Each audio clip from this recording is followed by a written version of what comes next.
Good morning, guys, and welcome to another edition of How to Yard. Hey guys, thank you for tuning in. I'm so sorry it's been so long since I posted last. I've been moving into a new shop. We almost got everything set up so we can get back into work, but I did discover another TSX. This time it's a 2011 TSX. This engine's a little bit more valuable, so we definitely want to go get it. So we're gonna go grab our tools, get over there right away before they open, make sure that we're the first in line. Weekends are usually the most busy. That's when people are off work.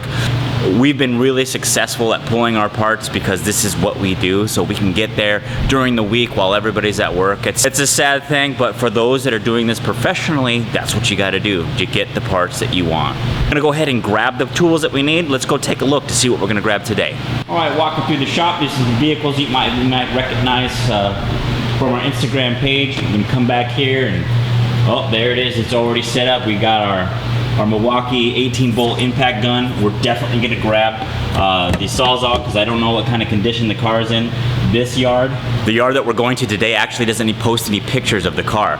The other yards do, so you get a good idea of what the front end looks like, if you're gonna need to cut it out or if even the engine's still in place. Along with the impact gun, we're gonna grab our breaker bar. TSXs take a 36mm axle nut, and we're gonna go ahead and grab one of those. I'm not quite sure what it is. We'll make sure to get it for sure. Some 1/2-inch tools here. We'll make sure to get them in our box. I usually take this guy right here because it's got everything that I need. Now we need standard Honda socket size. We're gonna grab a 14. Of course, I lost the 14, and there's probably a couple of 10mm I'm missing. 17, 19 impact socket, 14mm socket, and I think that will do it for the 1/2-inch stuff. Hey, here's a cool tool if you guys haven't seen this. This is a Honda crank pulley tool. You'll stick this in the pulley itself. You'll be able to remove the bolt that usually sees really good inside the crank. All right, we find our 36mm. This is gonna be for axle nut. Another good thing to grab is gonna be some short sockets. Again, 12, 14, 17, 19. You might be out the yard for a few hours, so make sure to bring some water.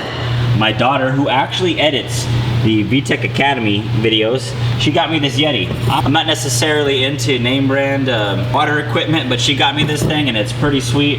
Out here in Phoenix, it gets over 100 degrees quite frequently. You might be out in the yard, make sure to bring lots of water.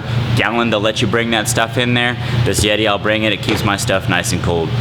All right, last but not least, grab a couple of extensions, some 1/2-inch extensions for your 1/2-inch impact parts. These will help get to the rear motor mount bolts that you might need to get to.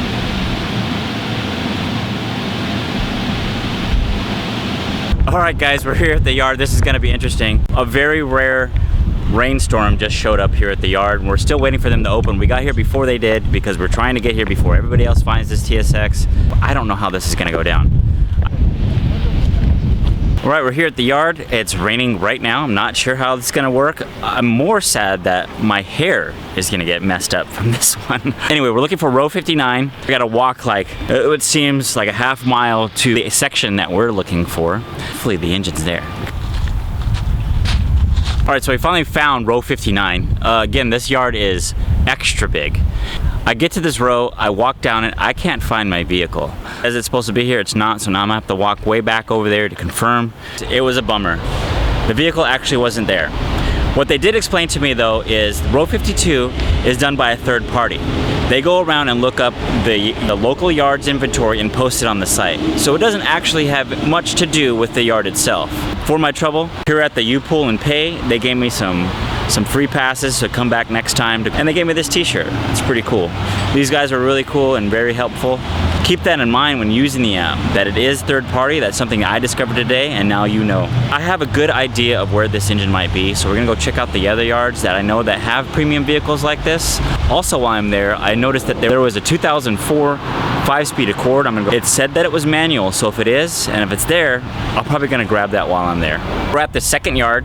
This is the place that I pulled the majority of my TSX motor from. If there was this TSX in one of these yards, it's probably gonna be here. Also, this is where the 5-speed Accord is.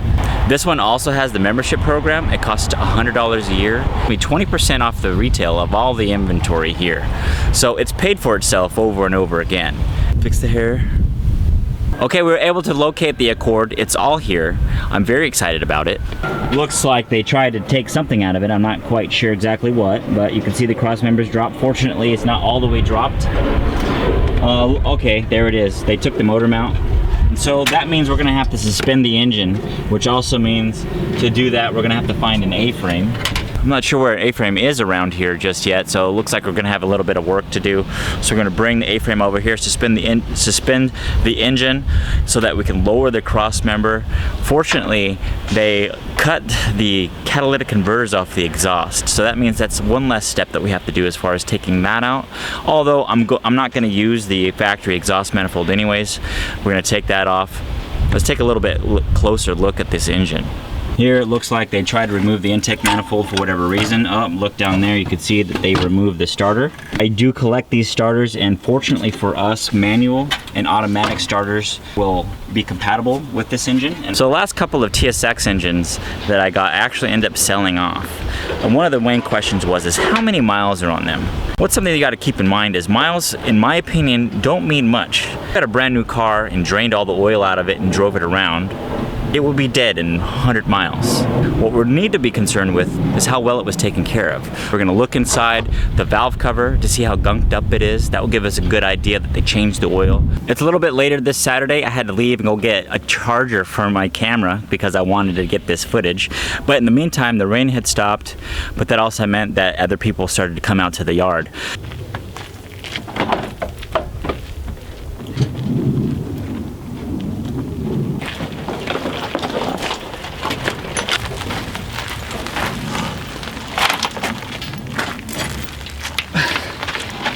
All right, as we prepare to remove this engine, we took a quick inspection of the engine harness. The engine harnesses like these are getting harder to come by unscathed, and it looks like this one has been untouched, at least not too bad beyond repair. We got the knock sensor, looks like it was pulled out, which is fine, we can repair that, but everything else looks uncut. So we're gonna try to keep this intact as much as possible. But here's the thing that we're going to keep in mind. Because we're using K-Tuner, we have to find an ECU out of a 2005. This is a 2006, but their chances are there's gonna be an 05 laying around here somewhere. So we're gonna grab this harness and try to find the correct ECU for our K-Tuner program. Among other things that we're not gonna take with this engine because they're gonna charge us for, one's gonna be the intake manifold.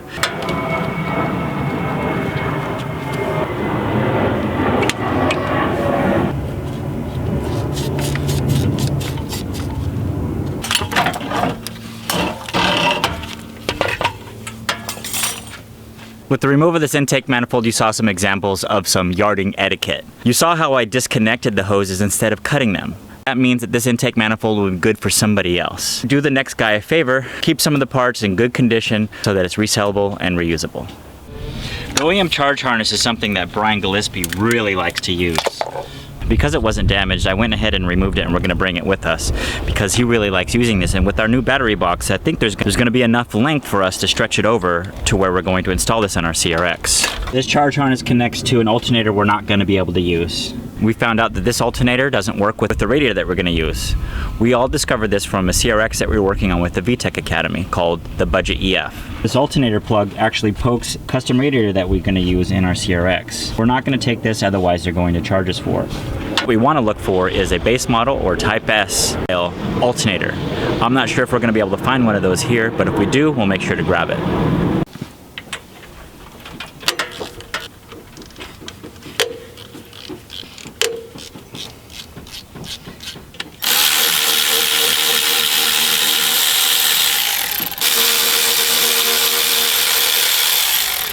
Here you just see me use another great tool from Milwaukee. This is the Milwaukee 3/8 battery powered ratchet. I really like these parts, and they share the same batteries with a lot of their other drills. I really like this part. It's a great yarding tool.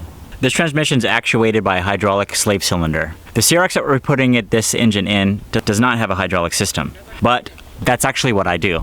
I make cable to hydraulic conversions for those older body styles. So what it actually does is mounts a master cylinder directly to your pedal, allowing you to actuate a slave cylinder. So the slave is actually still installed on here. We're going to keep it in here, but we do have this hydraulic line. So if building a cable to hydraulic conversion on your own is something that you wanted to do, maybe you can grab this hydraulic line here and maybe the rubber hose. But the cross member was dropped on this engine and it stretched that out. So I don't want to use that just because I'm not quite sure exactly how well the fittings attached, and down there it's snagging it quite a bit. All right, everything inside the engine bay is pretty much disconnected from the engine. We are going to be taking the shift cables, but we need to make sure to disconnect them from the transmission first. Otherwise, you're going to get snagged on everything as we try to pull it out. The only thing left we have to disconnect from the car is the wiring harness. And remember, we're keeping this, so we're not cutting it off or anything. This wiring harness comes in from the firewall and then works its way into the ECU, which is located underneath the center console. All right, this is sad and embarrassing. I go pull off the wheels and the axle nut, and my cool Milwaukee M18. Oh, never mind. Uh-oh, there we go. Okay, so there it is. So there's something in there.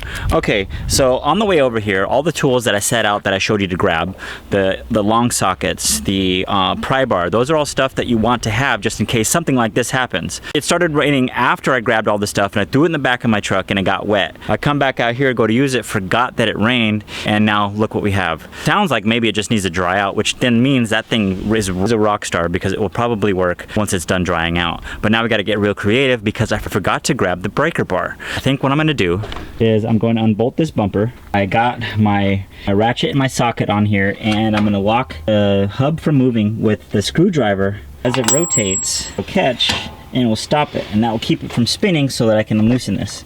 So grab this bumper, put it on the end of this as an extension, and hopefully I can knock the axle nut loose. Hopefully my Snap-on dealer doesn't see me doing this. He might not warranty my ratchet. Okay, so it fit on there. Oh, it worked. And of course the Snap-on ratchet didn't break. I love their ratchets. You know, I have tools from different companies and some are just well known for what they got, man. And I have so many Snap-on ratchets, I swear by them.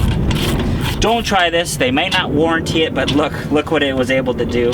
So right on, Snap-on. Oh, leg day. Oh, it hurts, leg day. Check this out, guys. While I was working on the other side, look what decided to dry out and start working. That really is a true testament of the product. I left this out in the back of my truck with the M18 Sawzall as well that takes the same battery.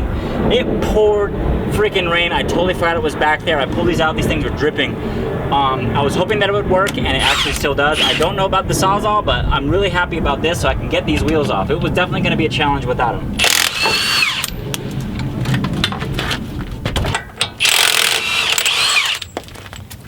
Okay, the engine's ready to come out. We're getting ready to set up our seat belt strap that's going to be picked up by our hoist here. See, these hoists only come with the single hook, so how are you going to grab the engine with just this? So Brian Gillespie, which I showed you guys how to set up, we use the seat belts out of the front seat, we just cut them out, and then we wrap around the motor mounts. Someone had already tried to remove this engine before, and they removed all the engine mounts from it. So this time I took a seat belt out of the back seat, and I'll show you why. And the seat belt has an eyelet on it, and it also comes with this bolt. Well, the bolt actually happens to share the same thread pitch as our motor mount, so we're just going to screw that right in here, like that.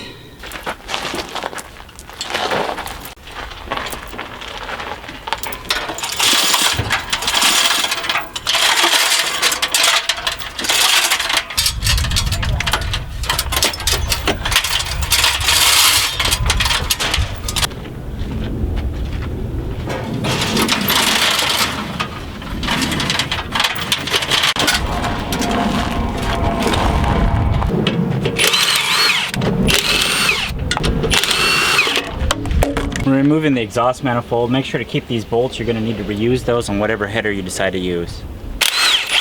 So to keep things low cost and budgety, we're going to remove everything that we're not going to use on our next swap. One of the last things we're going to grab now is the shift linkage. It actually is going to be much easier to get to. There's one bolt that holds that whole bracket on. We're going to remove that. Remove these shift linkages before. Coming out from the body is super easy. There's 4 12mm bolts that hold the shift assembly inside the car. There's a simple rubber boot that holds the cables to underneath the body. It pulls right off. Once that bolt's out of the cross member, it slides right up. Now we have a shifter assembly.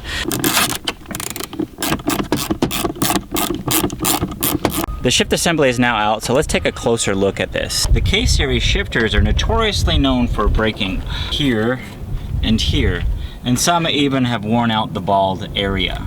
Because of this fact, there's a huge market for aftermarket shift assemblies. That may not be the case with the Accord shifters, but certainly for the RSX, Type S, and base model shift assemblies. Another thing to consider is the actual height of the shifter itself. Budget EF on the VTech Academy uses an aftermarket shift assembly made by Brian Gillespie and may be available by the time you see this video. Steel plate will house a 90-93 Honda Accord shift assembly. We're going to reuse the K-series shift cables. Right down the same row as our K-series Accord is a 90-93 Accord. We don't need the shift cables, but just the shifter itself. It's still here, and we're gonna go ahead and get that. Right here inside, you'll see the shift boot was removed, but it exposes what we're going to grab. So what we're gonna be concerned with is this mechanism here. Okay, so that means that the rest of this can stay. These 4 bolts can stay, but it's this part unbolts. It bolts flush to our new plate and essentially does exactly the same thing that this does, just offset for the proper shift cables. How low it sits there, it means it's gonna sit extra low in our CRX, and we might be able to keep a center console. More of a race car, but I think it's a really cool part. We have it in Project EF, it shifts really nicely, and it's low budget, so it's the best of both worlds. So when removing the shift cable, there's some hardware that you want to keep. There's an 8mm nut and a washer on one side, and then there's going to be a bushing of some sort that you might want to keep here as well. Okay, our shifter's out. It's made out of steel. It's compact. It's cheap. I really like this. You're going to look forward to seeing this in our CRX that we're going to build using the engine that we just extracted, which is still over there on the A-frame. You have to give a shout out to everybody that helped us out here. Of course, the Pull and Save yard that we're at now, the U-Pull yard that we got the t-shirt from that gave us the information about the Row 52 app. I have to thank my boy Jaron Walker at iBox Springs for giving me this hat, and it kept you guys from having to see a horrible hair day for me. Thanks again for watching. If you like this video, make sure to subscribe to our channel, click the bell so that you can get the notifications at Hush Performance. Also, make sure to check out our sister channel at VTech Academy right here on YouTube as well. VTechAcademy.com also has the same information that we're giving you, full how-tos from start to finish information on putting these K-series and to the early model Hondas. It's a great place to get the information you might want and need. Thanks again, guys. I hope you enjoyed it. Happy tuning.